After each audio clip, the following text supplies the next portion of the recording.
በስመ አብ ወወልድ ወመንፈስ ቅዱስ አሃዱ አምላክ አሜን።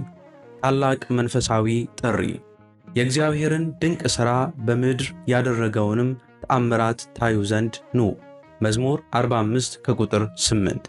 በኢትዮጵያ ኦርቶዶክስ ተዋሕዶ ቤተክርስቲያን በባልቲሞር ሜሪላንድ አካባቢ የመጀመሪያ የሆነችው የኢትዮጵያ ኦርቶዶክስ ተዋሕዶ መካነ ሰላም ኢየሱስ ቤተክርስቲያን ለአካባቢው ሕዝበ ክርስቲያን ልዩ ልዩ መንፈሳዊና ማህበራዊ አገልግሎት በመስጠት 30 ዓመታትን ማስቆጠሯ ይታወቃል። በእግዚአብሔር ቸርነትም የቤተክርስቲያኑ ስፋት ብቻ ሳይሆን የተሟላ ትምህርት ቤት፣ ኮመርሻል ምግብ ማብሰያ፣ 2 አዳራሾች፣ የካህናት መኖሪያ እንዲሁም ሰፊ የመኪና ማቆሚያ የያዘ ሁለገብ ሕንፃ ቤተክርስቲያን መግዛት ተችሏል። ስለሆነም ቅዳሜ ኤፕሪል 26 ወይም ሚያዝያ 18 ከ2 ፒኤም እስከ 7 ፒኤም ታቦታቱ ወደ አዲሱ ቤተክርስቲያን በታላቅ ድምቀት ይመጣሉ።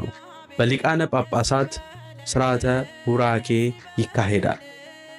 እንዲሁም የዳግማ ትንሣኤ እሁድ ኤፕሪል 27 ወይም ሚያዝያ 19 ከ12 ኤኤም እስከ 12 ፒኤም በማህሌት በቅዳሴና በዝማሬ ታቦተ ሕጉ ይከብራል።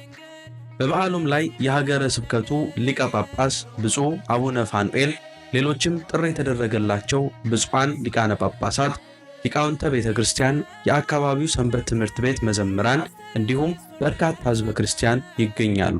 ስለሆነም የእግዚአብሔር ልጆች ለሆናችሁ በሙሉ በበዓሉ ላይ ተገኝታችሁ የዚህ ታላቅ መንፈሳዊ በረከትና የደስታችን ተካፋይ ተሆኑ ዘንድ ኑ የእግዚአብሔርን ድንቅ ሥራ እዩ እያል በአክብሮት መንፈሳዊ ጥሪያችንን እናቀርባለን። መካነ ሰላም ኢየሱስ ቤተክርስቲያን